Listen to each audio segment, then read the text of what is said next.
আচ্ছা, ছোট্ট করে ভিডিওটা করব, যে বা যারা প্রতিনিয়ত চেঁচায় না যে এখানে ভুল পুজো হচ্ছে, এখানে তোলা তোলা হচ্ছে, এ ভণ্ড, এই সেই, মানে মঙ্গলা মায়ের আর কি ব্লেম দেয় আর কি। তো মানে আমার একটা তাদের জন্য একটা মেসেজ আছে, যে আমি একটা এই যে এখানে এরপরে একটা ভিডিও ক্লিপিং দিচ্ছি যেখানে প্রচুর মারপিট হয়, চুল ছেঁড়াছেড়ি হয়, ধাক্কাধাক্কি হয়, মানে এমনকি গালিগালাজও হয়।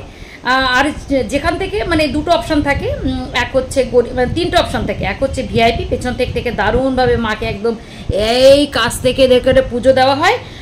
আর একটা সেকেন্ড অপশন হচ্ছে যেখান থেকে সামনে এরকমভাবে টাকা তুলে, মানে পান্ডা দাঁড়িয়ে থাকে আর সেখান থেকে টাকা নেয়, আর যারা ঝুড়ি মাথায় থাকে তাদের কাছ থেকে টাকা নিয়ে পুজোটা সেখানে ঝুড়িটা মানে করে, আর মাথাটাকে এরকম ঠুকে সামনে মাকে একটু এরকম করে একটু আর নজরে দেখিয়ে দেয়। আর থার্ড হচ্ছে যারা পয়সা ওই ঝুড়ি মানে পান্ডার হাতে না দিতে পারে তাদেরকে এরকম মানে ঠেলে, মানে রানিং লাইনে ঠেলে বাইরে ধাক্কা দিয়ে বার করে দেওয়া হয়। হ্যাঁ, তো আমার বক্তব্য হচ্ছে ভিডিওটা আপনারা দেখুন, তারপরে তাদের জন্য যারা তাদের এই ভিডিওটা দেখাচ্ছি তাদেরকে একটা কথা বলতে চাই, দয়া করে যদি প্রোটেস্ট করার ইচ্ছা এত মনে জেগে থাকে, এত প্রতিবাদের ঝড় মাথায় জেগে থাকে, তাহলে এক কাজ করুন, বেশি না, দক্ষিণেশ্বর আর কালীঘাটটা সামনাসামনি আছে, তো এখানে গিয়ে একটু বলুন যে আপনারা এটা কেন করছেন।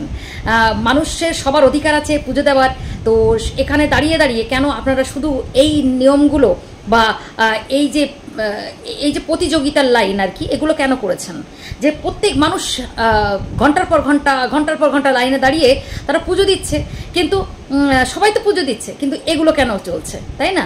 আর তাদের প্রণামীর বাক্সে কত টাকা পড়লো, আর সেই প্রণামীর বাক্সের টাকাগুলো কোথায় কোথায় গেল, তো সেটা কিন্তু অবশ্যই প্রোটেস্ট করুন। আর প্রোটেস্ট করবেন কিন্তু সেখানে গিয়ে একদম মন্দিরের সামনে গিয়ে চিৎকার করে গলা ফাটিয়ে খিস্তে দিয়ে বলতে হবে, এই বন্ধ কর তোদের এই ভণ্ডামি, বন্ধ কর তোদের এরকমভাবে পুজো নেবার, তবেই আমি জানবো, ঠিক আছে?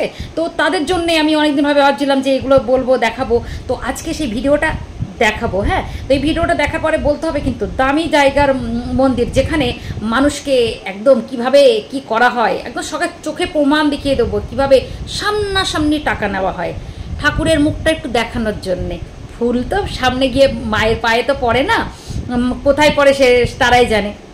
আর যারা ভিআইপি টিকিট কাটে একদম এখানে গিয়ে আরতি করে, এখানে গিয়ে, যাই হোক, আমার বলার বক্তব্য হচ্ছে যে এই ভিডিওটা দেখার পরে আমি চাই যারা প্রতিবাদী কণ্ঠেও যারা এখানে প্রতিবাদ করতে এসেছে তারা একদম সচক্ষে ওইখানে গিয়ে যেন প্রতিবাদটা করে। তা চলো দেখে নাও যে সেই সব জায়গায় কী হয়, তাহলে তোমরা বুঝতে পারবে যে কে চিটিংবাজ, কে ভণ্ড আর কে ঠিক। ঠিক আছে, তো চলো। হ্যাঁ, এই ভিডিওটা তুলে ধরেছি, আর এবার আমি ভিআইপি টিকিট কাটিও নি আর পেছন থেকেও পুজো দিইনি, কারণ এটা আমি শেষমেশ দেখেছি যে এরকম পেছন থেকে পুজো দিয়ে সামনে গিয়েও দর্শন করেও শান্তি পাওয়া যায় না, কিন্তু এই লাইনে দাঁড়িয়ে যে পুজো দিয়ে শান্তি পাওয়া যায় সেই শান্তি আমি সত্যি ওই চুপি চুপি টাকা দিয়ে পাইনি গো। তাই এবার কিছু মানুষের একটু প্রমাণ দেওয়ার জন্যে এই ভিডিওটা করেছি। তো চলো সঙ্গে থাকো, এইবার দেখতে পাবে আসল মজা।